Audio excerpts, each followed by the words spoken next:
Friends, it's me Mona. நம்ம இந்த வீடியோவில் சாப்டர் 5ல கடைசி கான்செப்ட்டுக்கு வந்துட்டோம். எது அப்படின்னா escape sequences. Escape sequences nothing but என்ன அப்படின்னா C++ல் அதாவது என்னென்னா ஒரு சில ஸ்ட்ரிங்கில் வந்து ஒரு சில கேரக்டர்ஸை நம்ம இன்சர்ட் பண்ணணும், அல்லது வந்து எஸ்கேப் சீக்வன்சஸ், அதாவது ஒரு நியூ லைனுக்கு அடுத்தது நம்மளுடைய ஸ்ட்ரிங்கை அனுப்பணும். அடுத்தது பார்த்தீங்க அப்படின்னா ஒரு டேப் ஸ்பேஸ் தள்ளி நம்மளுடைய ஸ்ட்ரிங்கை பிரிண்ட் பண்ணணும். அந்த மாதிரி இருக்கக்கூடிய சுச்சுவேஷன்ஸில் நம்ம எதை யூஸ் பண்ணுவோம் அப்படின்னா இந்த எஸ்கேப் சீக்வன்சஸ் தான் நம்ம யூஸ் பண்ணுவோம். எஸ்கேப் அதாவது என்னென்னா மெயினாக வந்து ஒரு ஸ்ட்ரிங்கில் வந்து if you want to insert a character illegal in a string means then you can use I escape character. Escape கேரக்டருங்கிறத எந்த ஸ்லாஷை நம்ம யூஸ் பண்ணுவோம் அப்படின்னா மோஸ்ட்டாக இந்த பேக் ஸ்லாஷை தான் நம்ம யூஸ் பண்ணுவோம். ஓகேவா? உங்களுக்கு ஃப்ரண்ட் ஸ்லாஷ் பேக் ஸ்லாஷ் எல்லாம் தெரியும்னு நினைக்கிறேன். ஃப்ரண்ட் ஸ்லாஷ்னா this is called as the front slash. ஆனால் எஸ்கேப் கேரக்டருக்கோசரம் நம்ம எதை யூஸ் பண்ணுவோம் அப்படின்னா இந்த ஸ்லாஷ் தான் யூஸ் பண்ணுவோம். இதுக்கு பேர் பேக்வேர்ட் ஸ்லாஷ். இந்த பேக்வேர்டு ஸ்லாஷ் யூஸ் பண்ணி தான் நம்ம என்ன பண்ணுவோம் அப்படின்னா நம்ம ஸ்ட்ரிங்கில் நம்மளுக்கு தேவையான கேரக்டர்ஸை வந்து இன்சர்ட் பண்ணிக்கிறதுக்காக மெயினாக யூஸ் பண்ணுவோம். இது பிரிண்ட் ஸ்டேட்மெண்ட் பிரிண்ட் ஃபங்க்ஷனில் தான் நம்ம அதிகமாக யூஸ் பண்ணுவோம். இப்போ ஃபார் எக்ஸாம்பிள் உங்களுக்கு இன்ட்ராக்டிவ் மோட்லேயே இமீடியட்டாக ஆன்சரை காட்டுற மாதிரி உங்கள் புக்கில் இருக்கிற மாதிரியே நான் எக்ஸாம்பிள்ஸை போடுறேன். அப்போ உங்களுக்கு ஈஸியாக புரிஞ்சிடும். இப்போ ஃபார் எக்ஸாம்பிள் எனக்கு என்ன அவுட்புட் வரணும் அப்படின்னா ஒரு பேக் ஸ்லாஷ் வரணும். ஓகேவா? அடுத்தது டெஸ்ட் அப்படின்னு சொல்லிட்டு எனக்கு ஒரு வேர்டு பிரிண்ட் ஆகணும். அப்போ டெஸ்ட்டுன்னு எனக்கு ஒரு வேர்டு, அதை நம்ம என்னென்னு சொல்லலாம், ஸ்ட்ரிங்குன்னு சொல்லலாம். அதுக்கு முன்னாடி எனக்கு ஒரு பேக் ஸ்லாஷ் வரணும். அப்போ நான் வந்து இன்ட்ராக்டிவ் மோடில் எப்படி எழுதுனா எனக்கு கரெக்டாக வரும்னு பாருங்கள். இதுக்கு வந்து பிரிண்ட் அப்படின்னு சொல்லிட்டு நான் எழுதுறேன். ஓகேவா? பிரிண்ட் ஃபங்க்ஷனில் டபுள் கோட்ஸுக்குள்ளே டபுள் கோட்ஸே தான் யூஸ் பண்ணணுமா பேக் ஸ்லாஷ்க்கு அப்படின்னா சிங்கிள் கோட்ஸ் கூட நீங்கள் யூஸ் பண்ணிக்கலாம். அங்கே சின்டாக்ஸ் எரரெல்லாம் எதுவும் வராது. உங்கள் புக்கில் இருக்கிற மாதிரி நான் டபுள் கோட்ஸ் யூஸ் பண்ணுறேன். சிங்கிள் கோட்ஸ் யூஸ் பண்ணாலும் அது வந்து தப்பு கிடையாது. ஓகே, இப்போது டபுள் கோட்ஸுக்குள்ளே நான் என்ன பண்ணுறேன் அப்படின்னா எனக்கு வந்து இந்த ஸ்லாஷு எனக்கு வரணும். அப்போது நான் என்ன பண்ணுறேன்னா ஒரு பேக் ஸ்லாஷ் கொடுக்குறேன். எப்போ back slash is a escape character. இது கம்பல்சரி.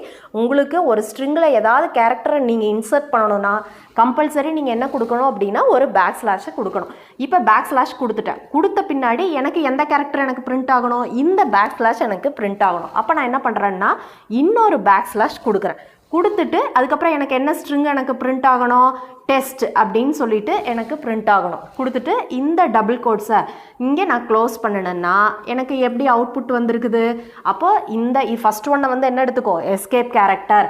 எஸ்கேப் கேரக்டர் என்னது? Back slash. அதுக்கப்புறம் எனக்கு எந்த கேரக்டர் எனக்கு பிரிண்ட் ஆகணும்? ஒரு backward slash. So backward slash print ஆகி எனக்கு டெஸ்ட் அப்படின்னு சொல்லிட்டு எனக்கு பிரிண்ட் ஆயிடுச்சு.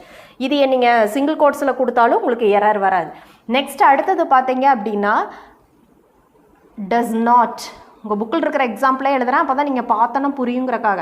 இப்போது இதில் வந்து இந்த வேர்டில் பார்த்தீங்கன்னா இந்த அப்பாஸ்ட்ரஃபி மேலே இருக்குது பார்த்தீங்களா? இந்த அப்பாஸ்ட்ரஃபி கமா வந்து எனக்கு என்ன ஆகணும் அப்படின்னா எனக்கு இன்சர்ட் ஆகணும். ஓகேவா? சரி, இப்போ இது எப்படி எழுதலாம் அப்படின்னு பாருங்கள். இப்போ இன்ட்ராக்டிவ் மோடில் பிரிண்ட்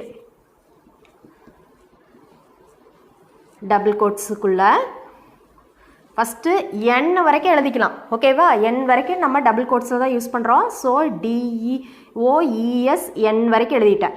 இப்போ எனக்கு இந்த அப்பாஸ்ட்ரஃபி கமா மேலே கொடுத்துருக்கக்கூடிய அந்த கமா வரணும். அப்போ நான் அந்த இடத்துல என்ன யூஸ் பண்ணுறேன் அப்படின்னா ஒரு escape character backward slash use பண்ணி அதுக்கப்புறம் நான் என்ன பண்ணுறேன்? இந்த அப்பாஸ்ட்ரஃபி கமாவை இங்கே கொடுக்குறேன். கொடுத்துட்டு அதுக்கப்புறம் என்ன பண்ணுறேன்? T யூஸ் பண்ணி டபுள் கோட்ஸை இந்த டபுள் கோட்ஸை நான் இங்கே க்ளோஸ் பண்ணேன்னா எனக்கு அவுட்புட் எப்படி வருது? டஸ் நாட் DOES n வரைக்கும் வந்துட்டு அப்புறம் இந்த பேக் ஸ்லாஷ் எஸ்கேப் கேரக்டர் கொடுத்துட்டு அதுக்கப்புறம் நான் என்ன பிரிண்ட் பண்ணியிருக்கிறேன்? இந்த அப்பாஸ்ட்ரஃபி கம்மாவை மேலே இருக்கிறத பிரிண்ட் பண்ணியாச்சு. அடுத்தது அடுத்த லெட்டர் என்ன வந்திருக்குது? Tங்கிறது எனக்கு டிஸ்பிளே ஆகிருக்கு. ஓகேவா? சரி, நெக்ஸ்ட் அடுத்தது பார்த்தீங்க அப்படின்னா பைத்தான். இது எப்படி எனக்கு டிஸ்பிளேயில் அவுட்புட்டில் வரணும்னா டபுள் கோட்ஸுக்குள்ளே எனக்கு வரணும். ஓகேவா? டபுள் கோட்ஸுக்குள்ளே. அப்போ எனக்கு எப்படி எழுதுனா கரெக்டாக இருக்கும்? இப்போ பாருங்கள், பிரிண்ட். அப்போது டபுள் கோட்ஸுக்குள்ளே வரணும்னா ஃபஸ்ட்டு டபுள் கோட்ஸ் நம்ம ஆசிட்டிஸ் எப்பவும் போல் ஆரம்பிச்சுட்டு எனக்கு இந்த டபுள் கோட்ஸ் எடுத்தோன்னா இந்த கேரக்டர் எனக்கு பிரிண்ட் ஆகணும். அப்போ நான் என்ன பண்ணுறேன்? ஒரு பேக் ஸ்லாஷ்.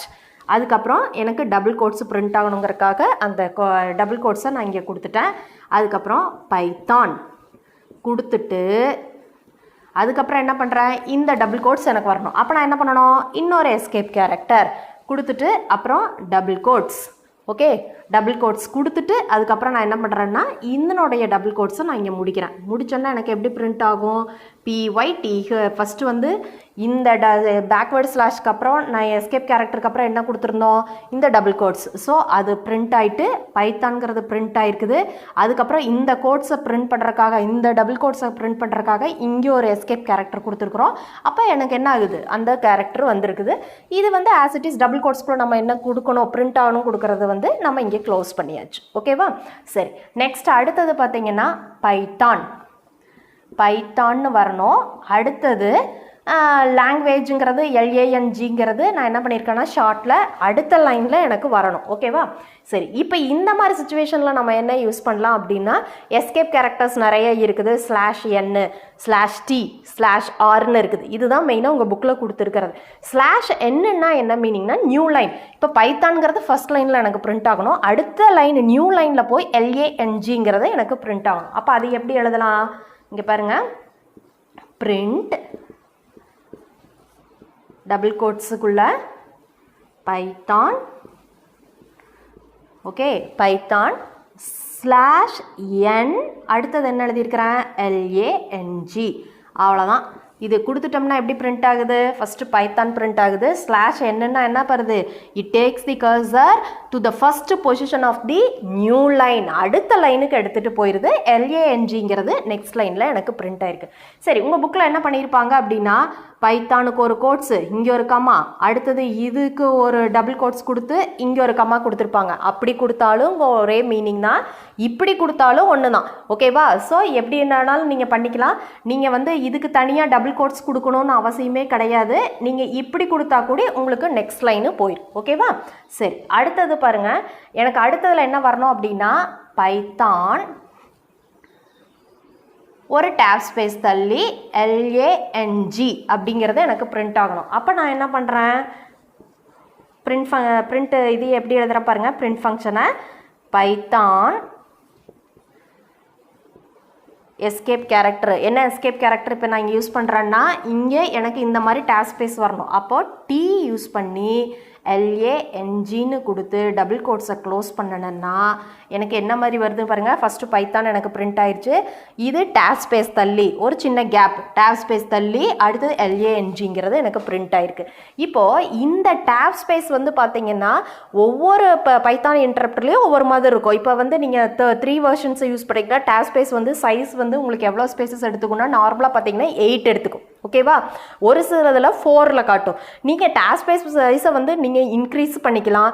உங்களோட சைஸ் என்ன வேணுங்கிறத கூட நீங்கள் வச்சுக்கலாம். ஓகேவா? சரி, நீங்கள் பேசிக்காக படிக்கிறதுங்காட்டிக்கு 8 ஸ்பேசஸ் வந்து இது எடுத்துக்கும் அப்படிங்கிறத தெரிஞ்சுக்கோங்க. இங்கே டேப் ஸ்பேஸ், ஒரு டேப் ஸ்பேஸோட நார்மல் சைஸ் பார்த்தீங்கன்னா 8 ஸ்பேசஸ். அப்போ 8 ஸ்பேசஸ் தள்ளி உங்களுக்கு என்ன ஆயிருக்குது? LANGங்கிறது உங்களுக்கு பிரிண்ட் ஆயிருக்கு. அடுத்து இந்த கேரேஜ் ரிட்டன் உங்கள் புக்கில் கொடுக்க கிடையாது, இருந்தாலும் நீங்கள் தெரிஞ்சு வச்சுக்கோங்க. இப்போ எப்படின்னா இப்போ நான் என்ன பண்ணுறேன்னா கேரேஜ் ரிட்டன் பாருங்கள். உங்களுக்கு புரியணுங்கிறக்காக சில நம்பர்ஸ் கொடுத்து நான் போடுறேன். 8 வரைக்கும் கொடுத்துட்டு /r அப்படின்னு கொடுத்துட்டு ஹலோ அப்படின்னு கொடுக்குறேன். ஓகேவா? ஹலோ அப்படின்னு கொடுத்துட்டு இதையே க்ளோஸ் பண்ணிட்டேன். இப்போது என்ன பண்ணோம் அப்படின்னா இப்போ பைத்தான் இன்டரப்டர் பார்த்துட்டு இதில் வந்து HELLO /rக்கு அப்புறம் என்ன வேர்டு கொடுத்துருக்காங்களோ it takes the cursor to the first position of the same line. இது நியூ லைனுக்கு போகும். அதாவது /nன்னா என்னது? It takes the cursor to the first position of the new லைனுக்கு போகுது. இது சேம் லைனுக்கு போகும். இப்போ இது வரைக்கும் 1 2 3 4 5 6 7 8 நம்மளுக்கு பிரிண்ட் ஆகணும். ஆனால் /r கொடுத்து ஹெல்லோங்கிறது கொடுத்துருக்குறாங்காட்டிக்கு இப்போ என்ன பண்ணோம் அப்படின்னா ஃபஸ்ட்டு ஹெல்லோவை பிரிண்ட் பண்ணோம். இங்கே பாருங்கள், HELLO எத்தனை கேரக்டர்ஸ்? 1 2 3 4 5. அப்போ ஃபஸ்ட்டு 5க்கு எந்த வேர்டு உங்களுக்கு பிரிண்ட் ஆகும்னா ஹெலோ. ஓகேவா? அடுத்தது இந்த 6 மிச்சம் எவ்வளோ இங்கே இருக்குது? ஆக்சுவலாக ஃபஸ்ட்டு ஸ்ட்ரிங்கில் பார்த்தீங்கன்னா 6 7 8 இருக்குதா? அப்போ அடுத்தது வந்து பார்த்தீங்கன்னா 6 7 8ங்கிறது உங்களுக்கு பிரிண்ட் ஆகிருக்கும். இதுதான் கேரேஜ் ரிட்டர்ன். ஆனால் மோஸ்ட்டாக பார்த்தீங்கன்னா இன்றைக்கி நீங்கள் யூஸ் பண்ணிகிட்டு இருக்கக்கூடிய அந்த 3.7.8 ஷெல்லில் இப்படி கொடுத்தீங்கன்னா ஆஸ் இட் இஸ் 1 2 3 4 5 6 7 8 பக்கத்துலேயே வந்து ஹெலோன்னு பிரிண்ட் ஆகும். நான் இங்கே போர்டில் போட்ட மாதிரி உங்களுக்கு டிஸ்பிளே ஆகலைன்னு நினைக்க வேண்டாம். நீங்கள் வந்து இன்டரப்டரை மாற்றி பாருங்கள். இப்போ வந்து ஸ்பைடர் அப்படின்னு சொல்லிட்டுலாம் இருக்குல்ல, ஸ்பைடர் பைத்தானுங்கிறத இன்ஸ்டால் பண்ணி அதெல்லாம் ஒர்க் பண்ணி பாருங்கள். ஆக்சுவலாக கேரேஜ் ரிட்டர்ன் வந்து அதனுடைய மீனிங்கே என்னென்னா it takes the cursor to the first position of the same line. அதுதான் அதனுடைய மீனிங். மோஸ்ட்டாக பார்த்தீங்கன்னா ஸ்லாஷ் n என்ன பண்ணுதோ ஸ்லாஷ் r அதே மாதிரி பண்ணுற மாதிரி இருக்கும். அப்போ இது என்னது ரெண்டும் ஒரே மாதிரி தானே டிஸ்பிளே பண்ணி காட்டுது. இதனால் என்ன யூஸுங்கிறது உங்களுக்கு கன்ஃபியூஷன் வரலாம். நான் இங்கே போர்டில் போட்ட மாதிரி உங்களோட இன்டரப்டரில் ஒர்க் ஆகலை அப்படின்னா நீங்கள் வேறு இன்டரப்டர், அதாவது பைத்தான் வந்து வேறு வேர்ஷன் யூஸ் பண்ணி பாருங்கள். ஸ்பைடர் அப்படிங்கிற ஒரு வேர்ஷன் இருக்குது, SPYDER. ஓகேவா? இந்த வேர்ஷனில் பைத்தான் 3 வந்து நீங்கள் இன்ஸ்டால் பண்ணி ஒர்க் பண்ணி பாருங்கள். அப்போ உங்களுக்கு வந்து என்ன ஆகும் அப்படின்னா நான் சொன்ன மாதிரி உங்களுக்கு டிஸ்பிளே வரும். இதை பற்றி உங்கள் புக்கில் வந்து பெருசாக அவங்க வந்து எக்ஸ்ப்ளனேஷன் கொடுக்கல. பட் நீங்கள் ஸ்டூடெண்ட்ஸ் தெரிஞ்சுக்கணுங்கிறக்காக நான் இதை சொல்கிறேன். ஓகேவா? இதைத்தான் அவங்க வந்து கேரேஜ் ரிட்டர்ன் சொல்கிறது. இது ஏன் நான் சொன்ன மாதிரி டபுள் கோட்ஸில் உங்கள் புக்கில் கொடுத்துருக்காங்க. அப்படி கொடுத்தாலும் ஒர்க் ஆகும், இந்த மாதிரி கொடுத்தாலும் ஒர்க் ஆகும். ஓகேவா? இது மறுபடியும் நான் சொல்லிடுறேன். என்னென்னா கேரேஜ் ரிட்டர்னுங்கிறது it takes the cursor to the first position of the same line அப்படிங்கிறத ஞாபகம் வச்சுக்கோங்க. அப்போ இது இங்கே என்ன கொடுக்குறாங்களோ அந்த பொசிஷனுக்கு சேம் லைனுக்கு மறுபடியும் வந்துடுது. ஹெலோங்கிறது ஆக்சுவலாக எவ்வளோ கேரக்டர்ஸ் அப்படின்னா 5 கேரக்டர்ஸ். ஸோ ஃபஸ்ட்டு 5 கேரக்டர்ஸ் இது வரைக்கும் பிரிண்ட் ஆகிட்டு அதுக்கப்புறம் நம்ம என்ன கொடுத்துருக்குறோமோ அது ஆட்டோமேட்டிக்காக எனக்கு பிரிண்ட் ஆகும். இதுதான் கேரேஜ் ரிட்டர்னுடைய யூஸ். ஓகேவா? ஆனால் ஸ்லாஷ் n என்ன இருக்குதோ அதே மாதிரி தான் ஸ்லாஷர் ஒர்க் ஆகிற மாதிரி தான் உங்களுக்கு காட்டும். ஓகேவா? இந்த மாதிரி டிஸ்பிளே வரலன்னு நீங்கள் என்னடா ஒரே மாதிரி தானே வருது அப்படின்னு கன்ஃபியூஸ் ஆவீங்க.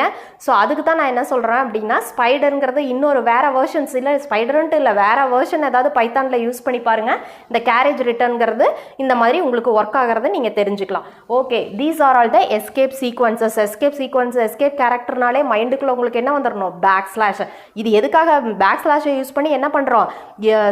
Suppose if you want to insert a character, ஓகேவா, இந்த ஸ்ட்ரிங் மீன்ஸ் அதாவது அந்த கேரக்டர்ஸ் எல்லாம் கொஞ்சம் ஸ்பெஷலான கேரக்டர்ஸாக இருந்ததுன்னா அதுக்கு முன்னாடி நீங்கள் என்ன யூஸ் பண்ணிக்கணும் அப்படின்னா இந்த எஸ்கேப் கேரக்டர்ஸை நீங்கள் யூஸ் பண்ணிக்கணும். எஸ்கேப் கேரக்டருங்கிறது என்னது? Back slash. இப்போ அதில் வந்து ஒரு முக்கியமாக ஒரு 3 தான் பார்த்துருக்கீங்க. எது அப்படின்னா /n /t /r அந்த மாதிரியெல்லாம் நீங்கள் ஒரு 3 எஸ்கேப் கேரக்டர்ஸை நீங்கள் தெரிஞ்சு வச்சுருக்கிறீங்க. இது இந்த எக்ஸாம்பிள்ஸ் தெரிஞ்சாலே போதும். நீங்கள் ப்ரோக்ராமில் எந்த இடத்துல உங்களுக்கு பிரிண்ட் ஃபங்க்ஷனில் என்ன வேணுமோ நீங்கள் அங்கே யூஸ் பண்ணிக்கலாம். ஓகேவா? சிட்டிஸ் பார்த்தீங்கன்னா நம்மளுடைய 5th சாப்டரில் எல்லாமே நம்ம வந்து கம்ப்ளீட் பண்ணிட்டோம். அடுத்து டேட்டா டைப்ஸ் தான். டேட்டா டைப்ஸ் ஆல்ரெடி பார்த்ததே தான். என்னென்னா ஒன்று நியூமரிக்கு, இன்னொன்று ஸ்ட்ரிங்கு, பூலியன். அதே தான் சேம் இது தான் சொல்லியிருக்காங்க. அதனால் அடுத்த வீடியோவில் பார்த்தீங்க அப்படின்னா இந்த கொஷின்ஸ்க்கு ஆன்சர் எப்படி நம்ம எங்கெங்கே மார்க் பண்ணணுங்கிறத நெக்ஸ்ட் வீடியோவில் நம்ம பார்க்கலாம் ஸ்டூடெண்ட்ஸ். Thank you students.